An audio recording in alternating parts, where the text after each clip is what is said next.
Ito mga katrotel, yung EDB natin is 3 weeks na. 3 weeks na siya, wala pa naman tayong na anong mga nakikitang problema sa kanya. Ano siya, magaan siyang i-drive. Tsaka okay na okay yung ano niya, yung balancing niya, yung mga ano niya sa ano. Yung nagustuhan ko kasi dito kay kay EDB, siya, kalam para siyang big bike. Kaya yung bungad niya, yung mga ano niya, yung preno niya naka CBS, tapos naka windshield na rin siya, tapos ito yung disc brake niya sa harap. Yan, disc brake ito sa harap. Tapos ito yung sensor brake niya. Yan, sensor brake niya to. Yan, nakatago na siya rito para kung sakaling matalsikan man ng bato, hindi siya ma-damage. Yung yung disc brake niya, yung sensor. Tapos yan yung busina niya sa loob. Yung headlight niya napakaganda, mga ka-throttle, ang ganda ng headlight niya, ang ganda ng tsaka may design siya sa gabi, mga ka-throttle. Napakaganda niyang pag umiilaw siya sa gabi. Tapos siya, yung stand niya the best, maganda yung stand niya. Yan, maganda. Water cooled na rin siya, water cooled. Ito yung kanyang takip ng radiator niya sa water cooled.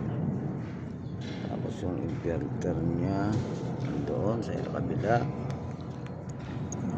Tapos yung tambucho niya, mga katrotel, na rin to parang Honda EDB na rin siya. Tsaka yung itong niya, swing arms niya, napakaganda. Ito napakaganda nito, yung swing arms niya. Yan, napakaganda niya, swing arms niya. Tapos naka-disc brake na rin siya dito sa hulihan. Yan, ang sukat ng gulong niya sa huli is siya,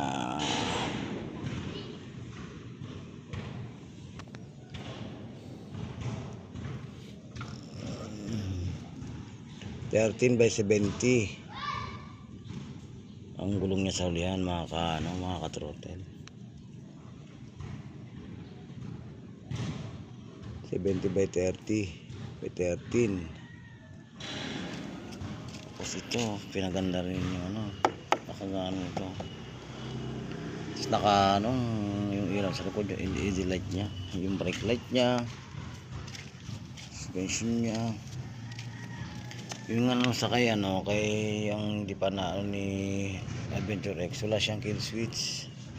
Mga pare ko mga ka-throttle, wala siyang kill switch. Yan, itong motor na to is wala pang sa akin to, wala pang 3 weeks. Wala naman akong nararamdaman na issue pa sa kanya sa ngayon. Ito yung odor niya. Yan, order niya is 429 pa lang. Kaya napakatipid niya, mga ka-throttle, sa gas. Kung yung niya, grabe ang niya, tipid sa gas talaga. Tapos smooth yung takbo niya. Yan, mga niya, ayan. Kaya masiguro mga sa bukas o kaya linggo, kaya Lunes next week, mag-change oil na ako.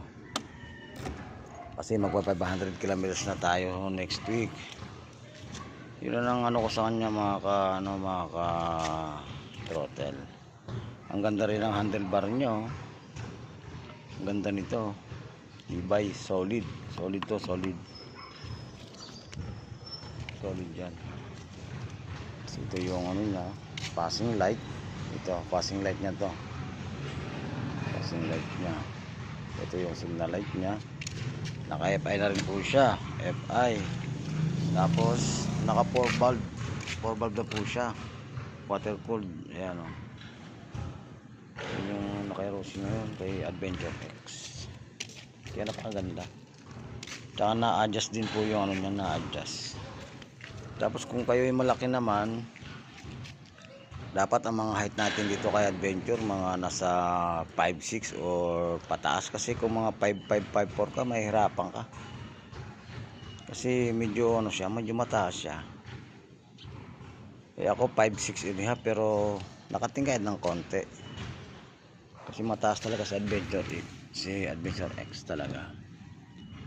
Kaya yun ang ano ko sa kanya. Pero okay na okay. Tsaka pag siya nanakbo, napaka ano, yung smooth na smooth, parang nakaupo ka lang sa bahay. Kasi napakaganda pati upuan niya. So may stopper na rin siya, yung angkas mo hindi na bababa. Kasi yung stopper niya, pag umangkas ka sa kanya, hindi ka na, kumbaga hindi ka nadudulas dito sa baba.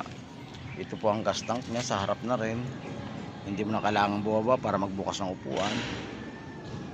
Ito po yung ano niya, ang susian niya po is na ano pa rin, susi pa rin siya, hindi pa po siya talaga ano,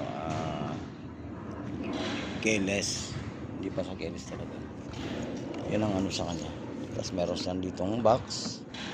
Kung may lalagay kayo, malalim yan. Tapos ito po yung charger niya. Kung may mahaba tayong biyahe, yan magiging charger niya, yan charger. Kaya salpak natin yung USB natin sa charger na yan.